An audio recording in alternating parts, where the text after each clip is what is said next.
Okay, day 6 માં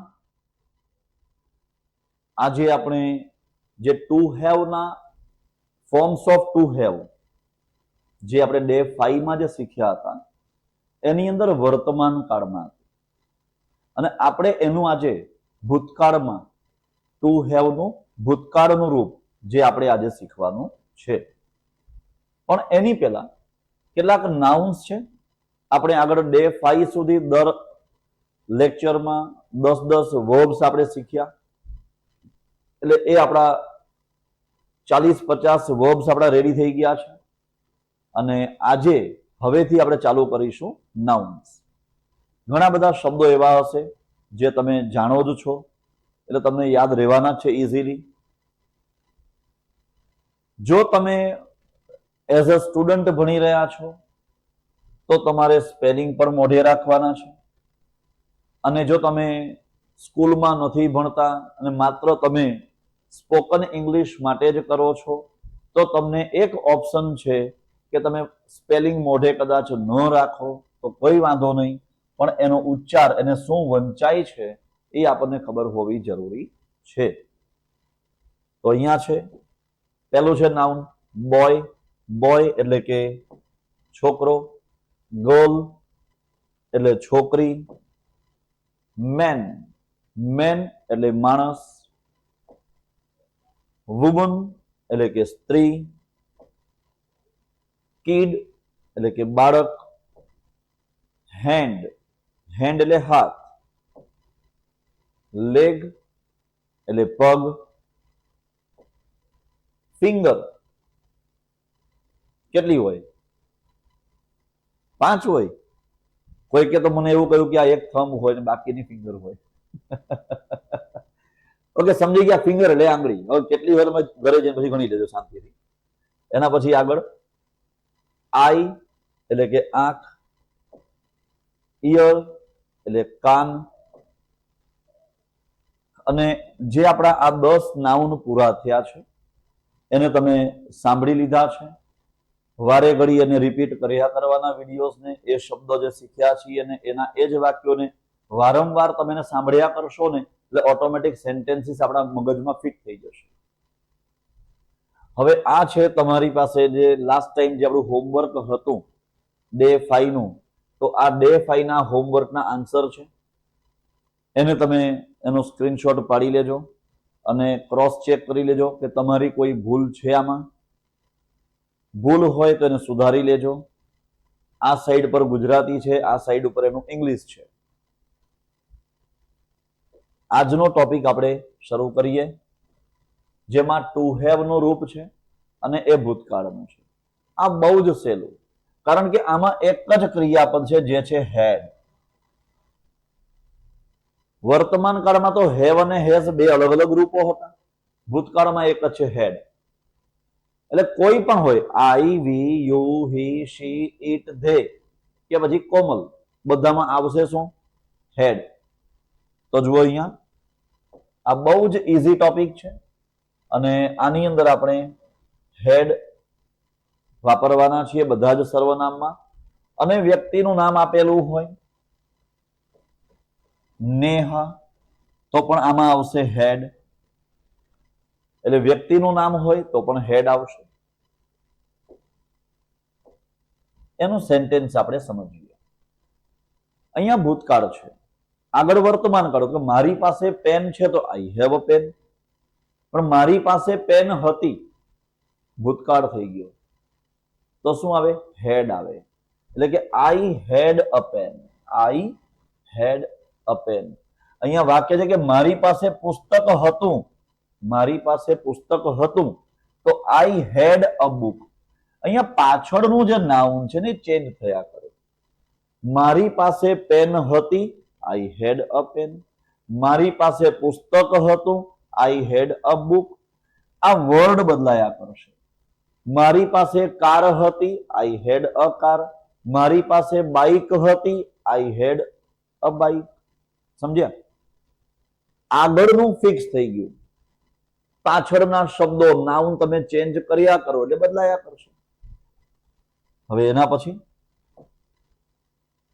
તારી પાસે પેન હતી, તો આઈ નહીં પણ શું આવશે? You had. તારી પાસે પેન હતી એટલે યુ હેડ અ પેન. તેની પાસે કાર હતી, તેની પાસે. તે એટલે કોણ? આઈ અને વી સિવાયનું. સમજ્યા? બે જણા સિવાય. આઈ એટલે બોલનાર, યુ એટલે સાંભળનાર. આપણા બે સિવાય બીજો કોઈક વ્યક્તિ એટલે આપણે એને હી, શી કે ઇટ કહીએ છીએ. તેની પાસે કાર હતી એટલે આવશે હી હેડ અ કાર. પણ આવશે તો હેડ. વાક્ય ભૂતકાળનું છે. તેની પાસે બેગ હતી, તો હવે શું થયું જુઓ. હવે વર્ડમાં એટલી ખબર પડી ગઈ. આઈ હેડ, વી હેડ, you had, he head, she head, it હેડ અને ધે હેડ. આ બધામાં હેડ વપરાય. આ કોઈનું નામ આપ્યું હોય નેહા, તો નેહા હેડ. આગળનું આ ફિક્સ થઈ ગયું છે. માત્ર તમારે આ પાછળનો જે નાઉન છે ને એ જ ચેન્જ કરવાની જરૂરિયાત છે. એટલે દરેકમાં તમારે આ નાઉન ચેન્જ કરતા રહેવાનું. તમારા નવા નવા વાક્યો બનતા રહેશે. તમે એક નાઉનનું લાંબુ લિસ્ટ મૂકી દીધું હોય કે 50 નાઉન તમે લાઈનસર મૂકી દો, બસ તો પછી કરવાનું શું? અહીંયા વાક્ય મૂકવાનું શી હેડ અને એની પાછળ એ શબ્દ મૂકી દેવાનો. બરાબર છે? ચલો, તમારે મને શી હેડ વાળા 3 વાક્ય કહેવાના છે.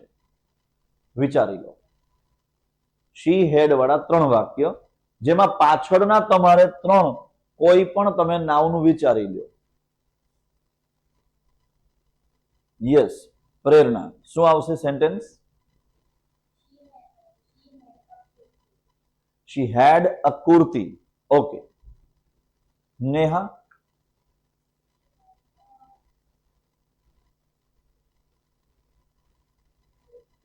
શી હેડ અ બુક. વિચારવામાં કેટલી બધી વાત. પાછું એવું તો છે નહીં કે ફિક્સ આપણે આજ વિચારવાનું, ગમે તે વિચારી લેવાનું. હા, she had a pencil box. Okay. Compass box હોય, પેન્સિલ બોક્સ હોય, કલર બોક્સ હોય, હે ને, ઘણા બધા બોક્સ હોય, એમાંનું કોઈક એક box. Yes. She had a mobile. આને મોબાઈલ જ મળી ગયો છે. કોઈ પણ વાક્ય પૂછવું એટલે ડાયરેક્ટ મોબાઈલ જ આવી જાય હાથમાં. પણ સહેલું ને સારું નહીં. આઈ હેડ અ મોબાઈલ ને યુ હેડ અ મોબાઈલ ને શી હેડ અ મોબાઈલ. જો કોઈ આપણને કે તમારે મને 8 વાક્ય બોલવા હેડ વાળા બનાવીને આપવાના છે, તો આ કેવા બનાવે? આઈ હેડ અ મોબાઈલ એક બની જાય, યુ હેડ અ મોબાઈલ બીજો બની જાય, હે ને, વી હેડ અ મોબાઈલ ત્રીજો બની જાય, પછી he had a mobile, she had a mobile, it ને તો હોય નહીં. ઇટ તો આમ તો શું કહેવાય, મનુષ્ય સિવાય આપણે ઈટ વાપરીએ, નિર્જીવ કાં તો પ્રાણીઓ માટે. તો આને તો ઈટ હેડે મોબાઈલ કરી દેશે. કે તે ઓલું નાનકડું હશે પેટ કોઈક, તો એ કૂતરા પાસે મોબાઈલ રાખતા હશે બાંધીને. It had a mobile, they had a mobile. બસ આપણે તો એક જ વાક્ય. કંઈક નવું વિચારો. નાઉન્સ અહીંયા તમે સમજણ પડી તમને કે તમારી પાસે વોકેબ્યુલરીની કમી છે. શબ્દ ભંડોળની કમી હોય ને ત્યારે આપણને શબ્દો ઓછા મળે. કાં તો પછી બહુ જ વોકેબ્યુલરી હોય, મનમાં વિચારી કે આટલું બધું મને આવડે, કયો શબ્દ બોલવું? તો બેમાંથી એક બને. કાં તો હોય જ નહીં, કાં તો ઘણા બધા શબ્દો મગજમાંથી આવતા હોય. પણ તમારે ડેઈલી તમે નિયમ બનાવી જ દો કે એટલીસ્ટ તમારે રોજના 5 શબ્દો મોઢે કરવાના છે. બસ 5 જ. સ્પેલિંગ તમને જેના યાદ રહ્યા એના યાદ રાખો. જેના સ્પેલિંગ યાદ ન રહ્યા એને પછી ટાઈમ મળે ત્યારે મોઢે કરી નાખજો. પણ એને શું બોલાય, ઉચ્ચારમાં શું બોલાય એ તો યાદ રાખી લો. બરાબર છે? હમણાં આટલા વાક્ય તમે બોલ્યા, જે ટ્રાન્સલેશન કર્યું, એમાં કેમ મેં તમારી પાસે સ્પેલિંગ માંગ્યું કે મોબાઈલનો સ્પેલિંગ બોલો, પેન્સિલ બોક્સનો સ્પેલિંગ બોલો? નહીં. મારે સ્પેલિંગની કોઈ રિક્વાયરમેન્ટ તમારી પાસેથી એટ પ્રેઝન્ટ તો છે જ નહીં. ઉચ્ચારની જરૂરિયાત છે. ઉચ્ચાર, એને શું બોલાય એની જરૂરિયાત છે. Okay. She had a bag. અમારી પાસે ઘર હતું. અમારી પાસે એટલે વી હેડ. અમારી પાસે એટલે કે વી હેડ, અને ઘરને તમે હાઉસ કહી શકો છો, હોમ કહી શકો, ઘર. તેમની પાસે કૂતરો હતો,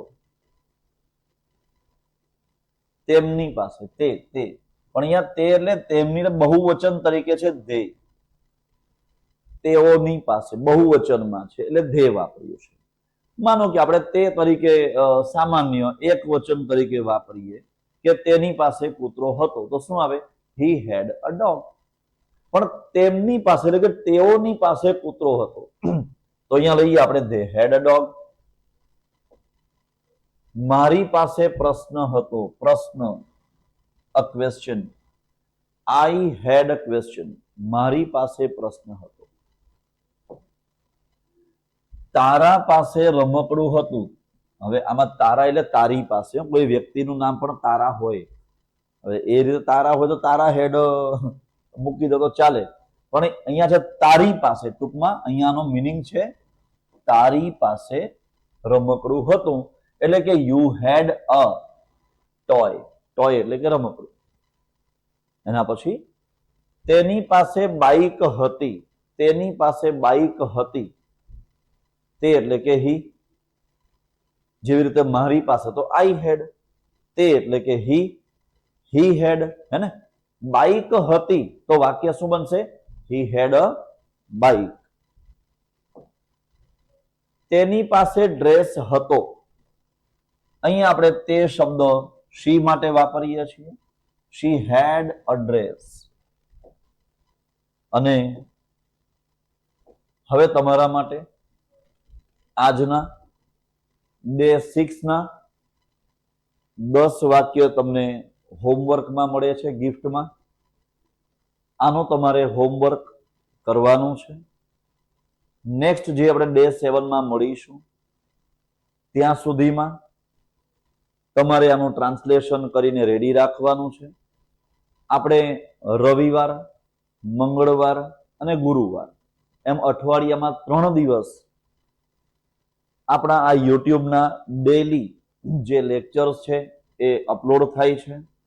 એટલે હવે નેક્સ્ટ જે તમારું લેક્ચર આવશે એમાં આનું હોમવર્ક તમને જોવા મળશે. ત્યારે ક્રોસ ચેક કરી લેવાનું કે તમારી કોઈ ભૂલ તો નથી ને. હોમવર્ક કરવાનું ભૂલતા નહીં. આ 10 સેન્ટેન્સ છે. મારી પાસે પેન્સિલ હતી, તારી પાસે પુસ્તક હતું. આ બધા વાક્યોનું ટ્રાન્સલેશન તમારે કરીને રાખવાનું છે. એના સિવાય ફ્રી હોઈએ ત્યારે કેટલાક વાક્યો વિચાર્યા કરવાના, જેમાં આઈ હેવ, આઈ હેડ એટલે વર્તમાન કાળ, ભૂતકાળ બંને આવી જાય. એવી રીતના બે ત્રણ વાક્યો વિચાર્યા કરવાના. પાછળ માત્ર તમારે એક નાઉન જ એડ કરવાનું, પણ એનાથી તમારું એક આખું વાક્ય બની જાય છે.